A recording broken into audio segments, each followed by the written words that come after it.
Muy buenos días a todos y a todas. Agradezco su presencia y participación en esta sencilla pero trascendente ceremonia en el sentido humano, espiritual y en el ser que todos somos.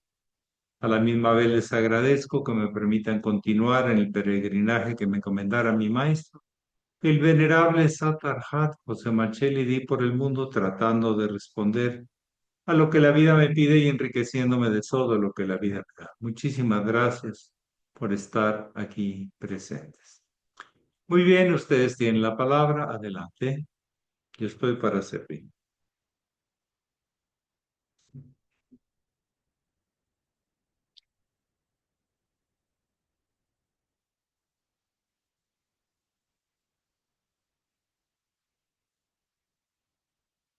Las campanas. Ahí están las fundas. Sí, sí, sí. Adelante. Adelante, maestro. Y don Eh, Antonio. mire, ¿qué referencia tiene usted del personaje de Kurt de Gabelén? ¿De quién? De Kurt de Gabelén, No ubico ese nombre y no creo ¿no? conocer nada de esa persona. Sí, sí.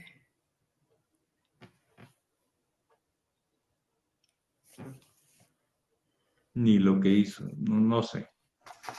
¿Alguien más?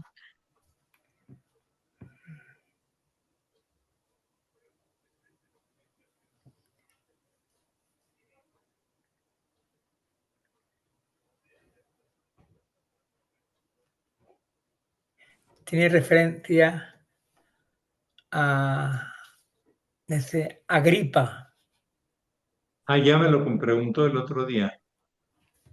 Cornelio Agripa, sí. Pero Agripa. Alquimista, ocultista, mago, todo un personaje que escribió cosas muy importantes con respecto a los rituales mágicos. Adelante, Leticia Carmona. Buen día, maestro. Buen día a todos. Maestro, ¿por qué es importante cuando reciben el grado de gurú tener celibato? Gracias. Sí, no es una forma de reprimir, es una forma de trascender en otro nivel. La reproducción es toda una cuestión placentera y de pasión. Y el gurú tiene que empezar a ver las cosas diferente, la presencia divina en todo sin buscar nada de gratificación personal.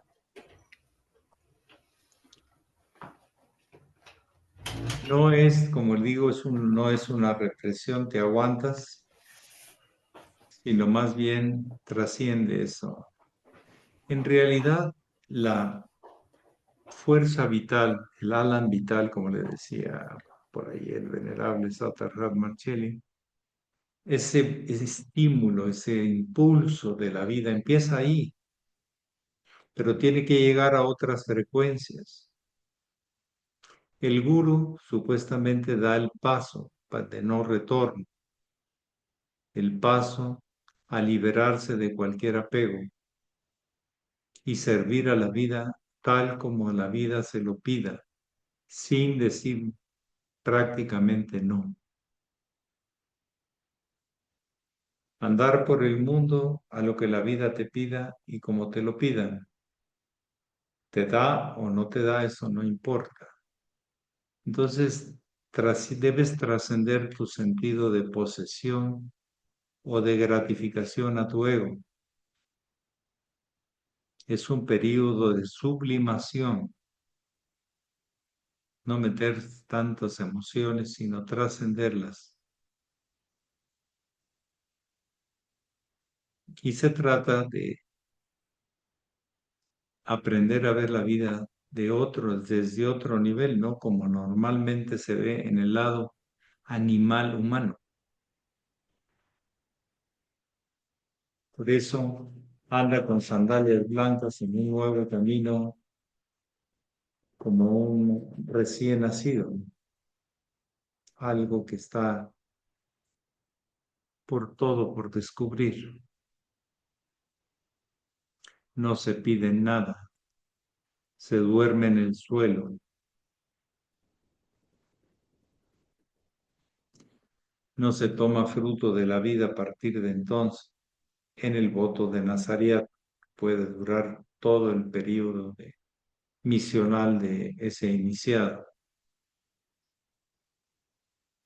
No se duerme o se trata de pasar por donde hay muertos, por la prevención. No es que pase nada en particular, sino la prevención de los elementales que pueden impregnar. No es nada conveniente. Vivir del agua viva, de la vida en su presente, como un cristal que recibe la luz en presente. La luz es presente. Si cortas la luz, pues ya no hay. Entonces hay otro presente que no hay. Pero la luz es presente. ¿De qué te sirve saber que estuvo un foco prendido si no está prendido? Entonces es un periodo muy hermoso, pero también que prueba realmente las intenciones del candidato. Hay muchos que burlan eso. Se los digo por experiencias de otros. Yo no, yo me la jugué, porque siempre pensé que me la estaba jugando en mi sendero espiritual. No iba a jugar con eso. Y había que probar, había que experimentar esa liberación.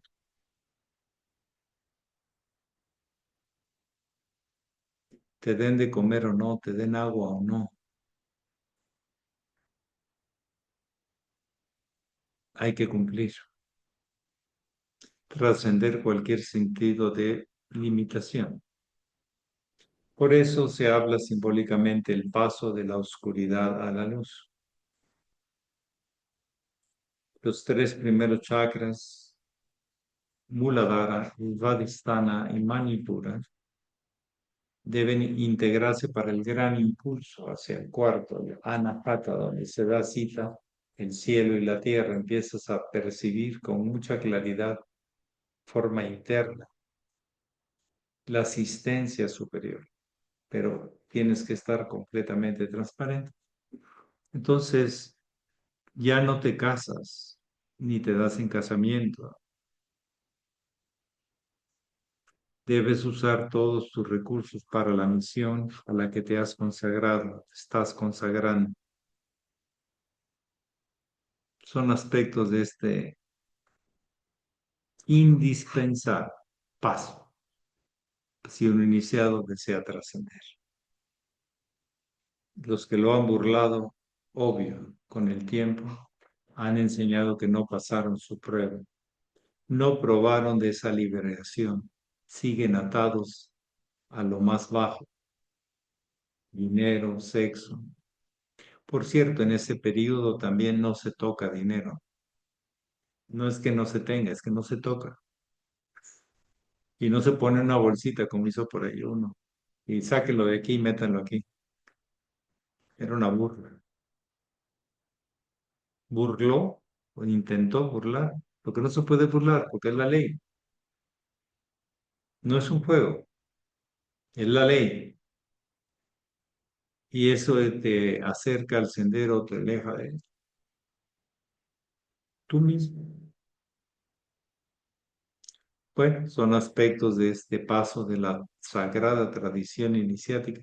El paso a lo sacro, a lo que no tiene forma ni límite. Y si te murieras en el intento, como dijo el venerable Marcelli, qué dignidad, pero no te venciste. La muerte no puede vencer. En cambio, aquel que lo burla, que lo esquiva, pues ya está vencido. Su alma tendrá que sufrir los naturales apegos que está demostrando. No es que nadie le desee sufrimiento, es que uno mismo se lo provoca. Pero bueno, La ley es la ley y lo justo es justo. Cada cosa en su momento y en su lugar. ¿Alguien más? Gracias. A usted.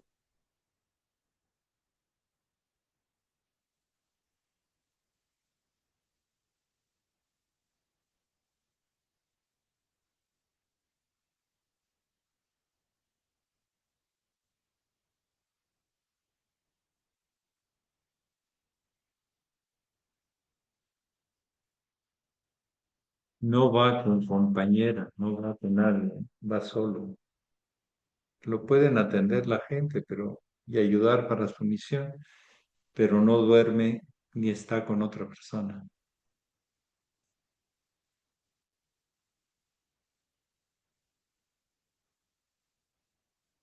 El malo no es, pero es otra etapa. Es todo.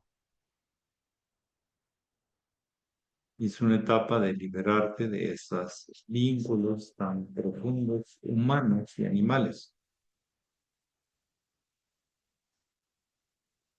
En otra etapa anterior, pues es darle buen uso. Y después es soltar y liberarte de ellos y conectar otros aspectos de la vida que no son eso. ¿Alguien más que desee compartir o preguntar?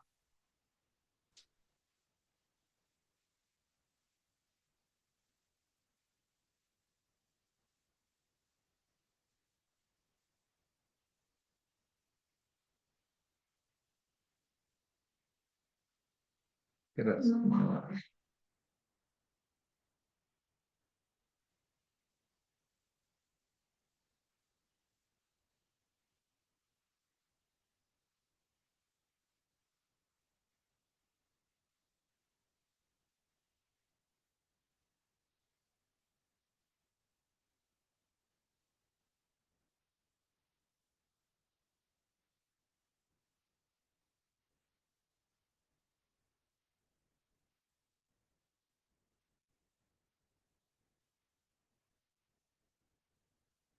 Enar, adelante. Sí, buenos días, maestro. Buenos días a todos. Quería preguntarle hoy sobre los grupos que se establecieron en nuestros centros de la GFU, los grupos de yoga. El primer grupo, el segundo grupo, luego en España se introdujeron el preliminar, el grupo cero.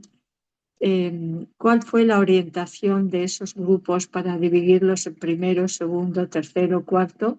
¿Y en qué momento se hicieron? ¿Quién los fijó? ¿Si fue el maestro Marcelli o se fue anteriormente? Quería preguntarle un poquito esto.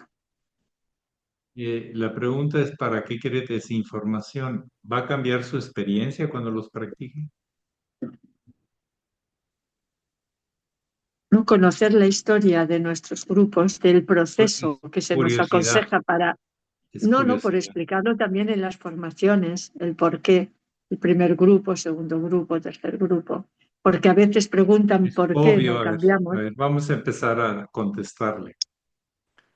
Yo no sé si eso va a cambiar su calidad de práctica, pero bueno. Primero, pues es con lo que se empieza. El grupo cero fue un invento de Carlos Peñafiel que nunca fue aprobado por el maestro. Entonces hay que retirarlo. Y a mí se me hace hasta más difícil que el tercer grupo. Ponen pues, cosas que no. Mire, a ver, la historia es la siguiente. El maestre de la Ferrier y el venerable Satarhat, entonces Getúlio, Juan Víctor Mejías, viajaron por Oriente y visitaron algunos arrans, posiblemente. No, no lo escriben como tal, pero tuvo que haber sido así, porque inclusive el venerable Mejías, Juan Víctor Mejías, Getúlio entonces, se quedó solo por ahí, entonces a lo mejor sí se fue a algunos arrans o algo. Lo que yo puedo decirle, aunque no está escrito, es que esos grupos los tomó Luis Murguía, que era muy aficionado al tema del Hatha Yoga y era muy versado. Y se fue creo que 6 o 8 meses a Caracas, al templo, allí a la casa sede de Guamito Minerva. Y estuvo ahí pegado con el venerable Mejías. Y el venerable Mejías, aparte de ser un excelente deportista y un gran maestro de las asanas, le enseñó estos grupos, por lo menos primero, segundo y tercero, que de alguna manera están plasmados en el tercero está en el yoga yoguismo en una sola hoja, con todas las posturas. Y la está haciendo X persona, no quiero ni mencionarlo. De ahí nacieron, entonces vinieron de Caracas y se implementaron en el primer instituto en la colonia Buenavista, en la Ciudad de México, que llevaba Luis Murguía cuando regresó. Fue el primer instituto de yoga de la Gran Fraternidad Universal como tal, porque antes de que fueran institutos de yoga eran centros de estudio, nada más. Y ya avanzado los centros de estudio se les enseñaba la gimnasia y luego se les enseñaba estas secuencias de posturas. En concreto, hasta donde yo puedo decirles, es que el planteamiento de estos grupos y su secuencia viene de la fuente de Sivananda, el gran maestro Sivananda, que inclusive el maestro de la Ferrier reconoce en el yoga yoguismo como muy inspirador para él en cuanto a los temas del yoga. Un hombre intelectualmente, espiritualmente, físicamente muy fuerte, muy claro. Yo se lo recomiendo que lo estudien ahí en Maestros del Saber. En el área de yoga lo pueden encontrar unos 15 o 20 libros que ahí les puse. Se las pongo facilito, pero ni aún así. Ahí podrán encontrar muy cercano a estas secuencias. Tienen objetivos predeterminados. No voy a entrar en este momento porque usted ni lo preguntó y no es el espacio. Y tienen a desarrollar. Primer grupo se daba a todo principiante neófito, o sea, que entraba. Luego, si mantenía una disciplina de por lo menos 6 meses, se le enseñaba al segundo grupo con un examen. Se hacía examen, claro, de nombres, atenciones, y se le revisaba sus posturas, y todo el cuerpo de profesores le hacía el examen a los alumnos. Qué lástima que esto se pierda. O porque no se reinicia. La otra pregunta.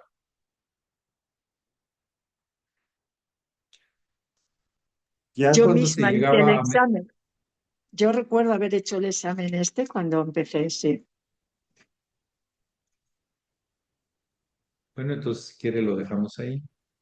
Sí, y aquí también se hicieron al comienzo, pero luego, pues luego en las formaciones ya esto no se ha ido trasladando, ¿no?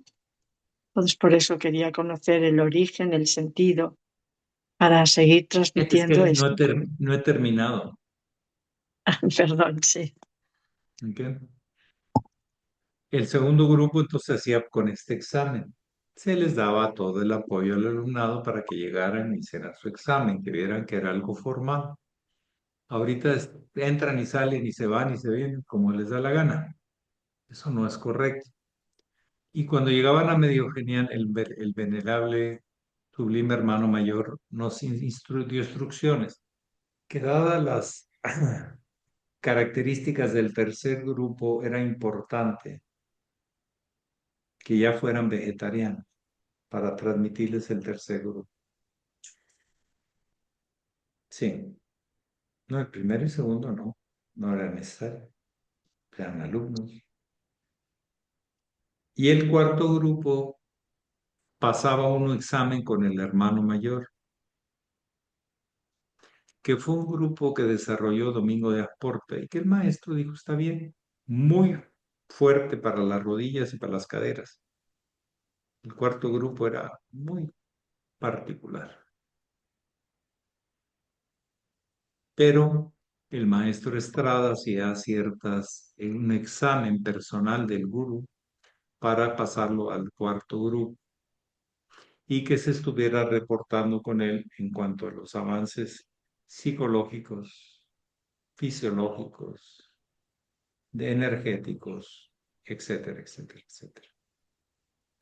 Yo, en lo particular, vi que algunas personas que entraban al segundo grupo, había que mejor recomendarles que nada más lo practicaran poco, porque era muy fuerte. Había estimulaciones a los impulsos. Si no se ubicaban y educaban, pues no eran nada bueno. Por eso se le debe dar seguimiento al alumnado en sus prácticas y en los efectos que está haciendo su práctica.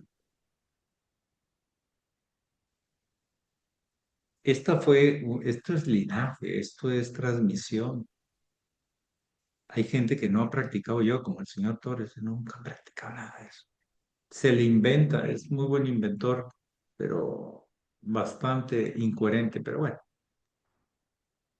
Entonces, hay gente que no ha practicado nada de esto, no lo ha vivido. Yo sí lo viví en su momento.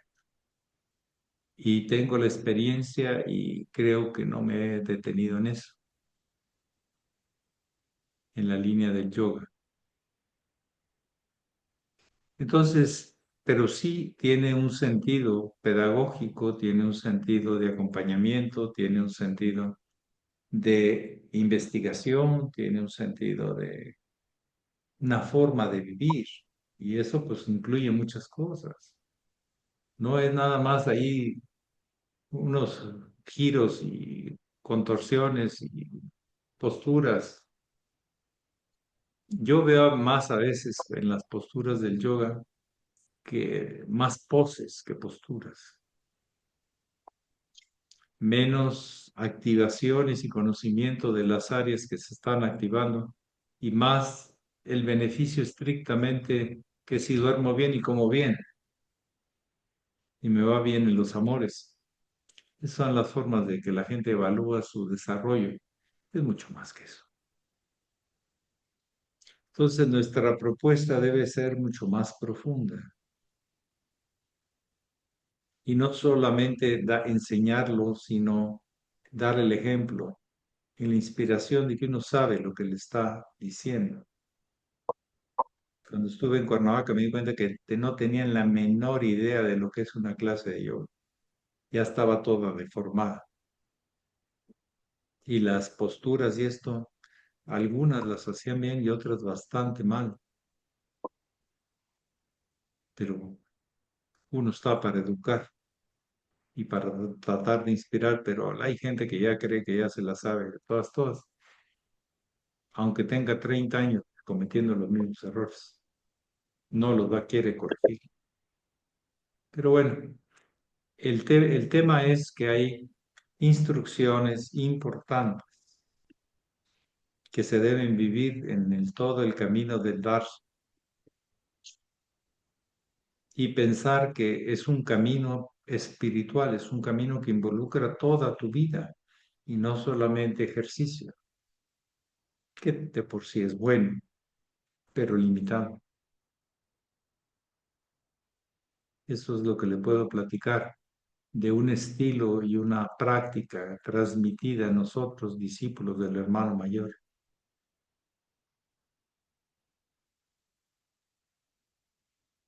Que fue un ambiente de crecimiento, de yoga, de todo eso.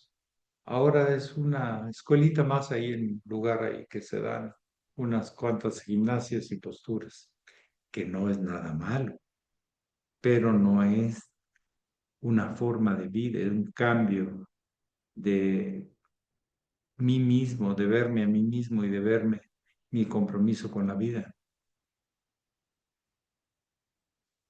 Yo se los digo porque cuando doy las asanas, pues veo que la gente que aunque dice que practica casi todos los días, pues está más duro que que, no sé, una papa verde. Pero bueno, es parte de la... Uno va a transmitir hasta donde le escuche. Miren, hubo una experiencia muy interesante y que nos marca tónica, línea. El hermano mayor desde los años 50 mostraba que él practicaba yoga con los ojos abiertos, semiabiertos, pero nunca los cerraba para su práctica. Y si yo quiero aprender a ver a Dios adentro y afuera de mí. Y le preguntaban y él decía, yo lo hago con los ojos abiertos, así estoy más consciente, porque si no sería el aspecto religioso de cerrar los ojos. Y en los años 60, principios, todavía lo hacía así y lo enseñaba así. Pero la gente no le hacía caso. Estaba más bonito cerrar los ojos. Hasta finales de los 70, alguien le preguntó, maestro, ¿y por qué en estas fotos usted siempre tiene los ojos abiertos? Porque así he practicado. ¿Y por qué no los dicen? Yo me he cansado de decírselos, pero no me hacen caso. Entonces me tengo que callar. Esa es tónica. A veces hay ciertas cosas que mejor uno se calla porque no es el tiempo de asimilar, la gente no está receptiva. Y estar diciendo cosas ante la falta de respeto a la enseñanza del gurú, pues mejor se calla uno. Y cuando le pregunte, pues responde, como le estoy respondiendo el día de hoy. Pero no ando diciendo ni regañando a nadie todos los días. Si me preguntan, les digo que no es eso. Y que la clase no es un lugar marcial, es de inspiración del conocimiento, autodescubrimiento. Liberarnos del racionalismo cuadrado y entrar a la sensibilidad del presente profundo. En fin, cosas de la vida. Pues es lo que yo le puedo decir. Bueno, que sé que ya está grabado. Algo de lo que significa transmitir, pero no solo conocimientos o técnicas o ideas, sino una forma de vivir, una forma de ver, una forma de comprometerse para explorar el potencial que todo ser humano llevamos. Que pasen bonito día. Paz. Paz, maestro, muchas gracias.